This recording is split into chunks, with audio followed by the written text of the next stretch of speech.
नमस्ते प्यारे बच्चों, आप सभी का स्वागत है मेरे यूट्यूब चैनल शारदा क्लासेस पर।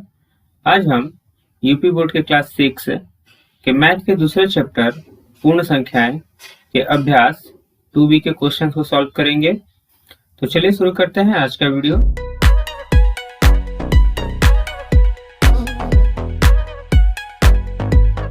पहला क्वेश्चन है, संख्या रेखा पर अंकित योग तत्वों को लिखिए।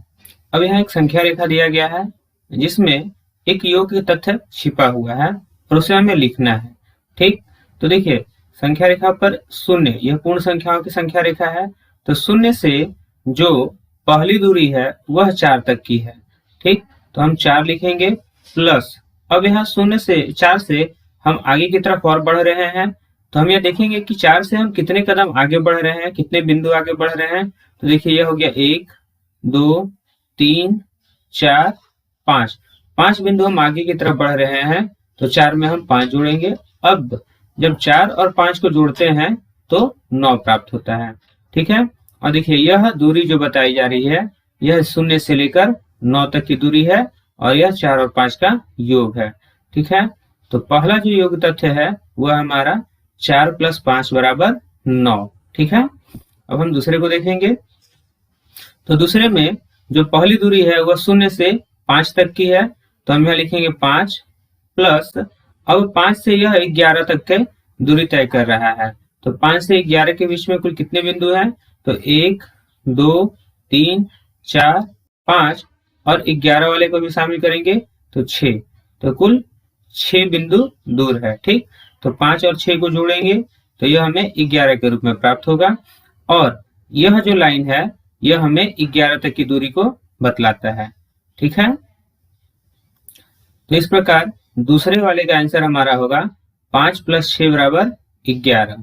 ठीक है, अब हम क्वेश्चन नंबर 2 को देखें। दूसरा क्वेश्चन है, निम्नलिखित तथ्यों को संख्या रेखा पर दिखाइए। हमें यहाँ कुछ तथ्य दिए गए हैं। अब इन तथ्यों को हमें संख्या रेखा पर प्रदर्शित करना है। तो इसके लिए सबसे पहले हमें संख्या रेखा बनाने की आवश्यकता होगी और हम स्केल की सहायता से एक संख्या रेखा बनाएंगे। अब हम स्केल की सहायता से एक संख्या रेखा बना लेंगे और इसके दोनों सिराओं पे हम तीर का निशान बनाएंगे, जिसका मतलब यह होता है कि यह अनंत दूरी तक तय करेगा। ठीक है, अब जो पहली बिंदु है उसे हम 0 लिखेंगे और इसके बाद जो बिंदु है उन्हें हम क्रमागत पूर्ण संख्याओं के रूप में लिखते चले जाएंगे, जैसे 1 2 3 4 5 6 7 8 9 और 10। यह आगे भी चलता चला जाएगा। ठीक है, अब जो पहला नंबर क्वेश्चन है उसमें हमें 5 + 4 = 9 दिखाना है। तो सबसे पहले हम 0 से 5 तक की दूरी को दिखाएंगे, 0 से 5 तक की दूरी को। ठीक है, तो यह हमारा 0 से 5 तक की दूरी हो गया। यह तीर का निशान यह बताता है कि हम दूरी यहाँ 0 से शुरू कर रहे हैं और कहाँ तक जा रहे हैं? 5 तक जा रहे हैं। ठीक है, अब इसमें जोड़ना है हमें 4। तो हम यहाँ से 4 बिंदु दूर जाएंगे, जैसे 1 2 3 4। तो 5 से अब हम 4 बिंदु दूर 9 तक की दूरी तय करेंगे। ठीक है, अब ये हो गया 5 + 4, तो कुल कितने हुए? कुल हुए 9। तो हम इसे लिख सकते हैं ऐसे करके। अभी हम पूरी दूरी को दिखाएंगे, यह हुआ 9। ठीक है, इस प्रकार हम 5 + 4 = 9 को संख्या रेखा पर प्रदर्शित कर सकते हैं। अब हम 0 + 5 को प्रदर्शित करेंगे। 0 + 5 में जो पहली पूर्ण संख्या है वह है 0। तो 0 से हम दूरी तय नहीं करेंगे, तो हम यहाँ कुछ भी नहीं करेंगे। अब अगली जो पूर्ण संख्या है वह है 5। तो अब हम 0 से 5 की दूरी तय करेंगे।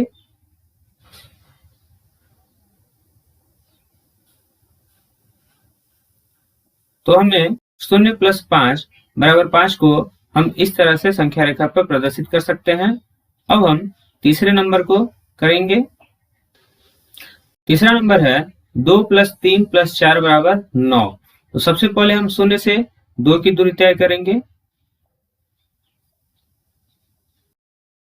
इसके बाद 2 से हम 3 कदम दाएं की तरफ चलेंगे, 1 2 3, या 3 बिंदु दाएं की तरफ भी कर सकते हैं। तो यह हम 5 तक पहुंचेंगे। अब 5 से फिर हम 4 बिंदु दाएं चलेंगे, तो 1 2 3 4, तो 5 से अब हम दूरी तय करेंगे 9 तक की। ठीक है, अब यह कुल दूरी 0 से 9 की हो गई, तो अब हम इसे 0 से 9 तक भी लेकर चले आएंगे। ठीक है, तो इस प्रकार हम 2 + 3 + 4 = 9 को संख्या रेखा पर प्रदर्शित कर सकते हैं। ठीक है, अब हम क्वेश्चन नंबर देखेंगे। तीसरा प्रश्न है, निम्नांकित कथनों में रिक्त स्थानों की पूर्ति कीजिए। हमें यहाँ कुछ कथन दिए गए हैं और इन कथनों में हमें कुछ खाली स्थान भी दिए गए हैं। हमें यह बताना है कि इस खाली स्थान में कौन सी संख्या भरी जाएगी। इसमें पहला है 345 + 789 बराबर खाली स्थान + 345। अब हमें यह बताना है कि इस खाली स्थान में क्या होगा। तो पूर्ण संख्याओं के योग के नियम में एक नियम है कि यदि पूर्ण संख्याओं के योगफल में उनके क्रम को बदल दिया जाए तो हमारा योग बदलता नहीं है। तो देखिए यहाँ कुछ नहीं किया गया, यहाँ सिर्फ इसके क्रम को बदल दिया गया है। तो यहाँ 345 है, यहाँ भी 345 है, तो जो यहाँ नहीं है वही यहाँ होगा, तो 789। इस प्रकार से जो खाली स्थान में भरा जाएगा वो हमारा 789 होगा। ठीक है, दूसरा नंबर है 2889 + 0 बराबर खाली स्थान। अब 2889 में 0 जोड़ने पर हमें योगफल क्या प्राप्त होगा। तो योगफल हमें 2889 ही प्राप्त होगा। क्यों? क्योंकि किसी भी संख्या में 0 जोड़ने पर योगफल में हमें वह संख्या ही प्राप्त होती है। ठीक है, इसलिए योग को 0 को हम योग का तत्समक अवयव भी कहते हैं। ठीक है, अब हम तीसरे नंबर को देखेंगे। तीसरा है 234 + 456 + 789 बराबर, यहाँ 234 और 456 को ब्रैकेट में बंद किया गया है।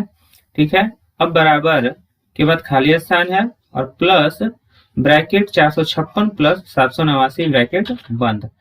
तो यहाँ यह कहा जा रहा है कि पहले इन दोनों संख्याओं को जोड़ा जाए और उसके बाद उसमें यह संख्या जोड़ा जाए, इनके योगफल में इसे जोड़ा जाए 789 को, तो जो योगफल प्राप्त होगा वह 456 + 789 को जोड़ने के बाद जो योगफल होगा उसमें इस संख्या को जोड़ने पर योगफल के बराबर होना चाहिए। तो यह योग के साहचर्य का प्रगुण है, जिसमें 3 या 3 से अधिक अगर कोई भी पूर्ण संख्याएं हैं तो उनको हम किसी भी क्रम में जोड़ सकते हैं और जोड़ने पर हमें योगफल में कोई परिवर्तन नहीं होता है। तो इस प्रकार यहाँ जो संख्या मिसिंग है हम उसे ही लिखेंगे। 456 यहाँ भी है, 456 यहाँ भी है, तो इसे नहीं लिखेंगे। 789 यहाँ है और 789 यहाँ भी है, तो हम इसे भी नहीं लिखेंगे। 234 यहाँ है और 234 यहाँ नहीं है, तो इस प्रकार हमारा आंसर जो होगा वह 234 होगा। ठीक है, अब हम क्वेश्चन नंबर 4 को देखेंगे। चौथा क्वेश्चन है, पूर्ण संख्याओं के लिए घटाने की संक्रिया क्रम विनिमय नहीं है, 3 विभिन्न युग्म लेकर इसकी जांच कीजिए। अब यहाँ दिया गया है कि पूर्ण संख्या में घटाने की संक्रिया में क्रम विनिमय, मतलब यदि 3 युग्म लेना है, जैसे मान लिया हमने 3 और 5 एक परिमेय संख्या ले लिया, दूसरे में हमने ले लिया 10 और 8, और तीसरे में हमने ले लिया 15 और 5। ठीक है, अब यहाँ कह रहा है कि क्रम विनिमय करने पर उस पर यह नियम लागू नहीं होता है। तो जैसे 3 में से अगर हम 5 घटाते हैं तो योगफल में हमें -2 प्राप्त होगा। ठीक है, अब इसका हम क्रम बदल दें, मतलब 5 से हम 3 घटाएं तो योगफल हमें अंतर हमें 2 प्राप्त होगा। ठीक है, तो हम देख रहे हैं कि 2 और -2 दोनों बराबर नहीं है, इसलिए हम कह सकते हैं कि घटाने में क्रम विनिमय का प्रगुण लागू नहीं होता है। इसी प्रकार हम 10 में से 8 घटाएंगे तो हमें यह 2 के रूप में प्राप्त होगा, और 8 में से 10 घटाएंगे क्रम बदलने के बाद तो हमें -2 प्राप्त होगा। तो देखिए यहाँ भी 2 और -2 प्राप्त हो रहा है, तो दोनों बराबर नहीं है। ठीक है, अगला हमने युग्म लिया है 15 और 5 का, तो पहले 15 में से 5 घटाएंगे तो हमें 10 प्राप्त हो रहा है, और 5 में से अगर हम 15 घटाते हैं तो ये हमें -10 प्राप्त हो रहा है। चूंकि ये दोनों बराबर नहीं है, इसलिए यहाँ भी क्रम विनिमय का प्रगुण लागू नहीं हो पा रहा है। ठीक, तो इससे हम यह समझ सकते हैं कि पूर्ण संख्याओं के घटाने में क्रम विनिमय का प्रगुण लागू नहीं होता है। इसी के साथ अभ्यास 2B के सारे प्रश्न हो गए। अब हम नए वीडियो में नए अभ्यास के साथ मिलेंगे। तब तक के लिए धन्यवाद।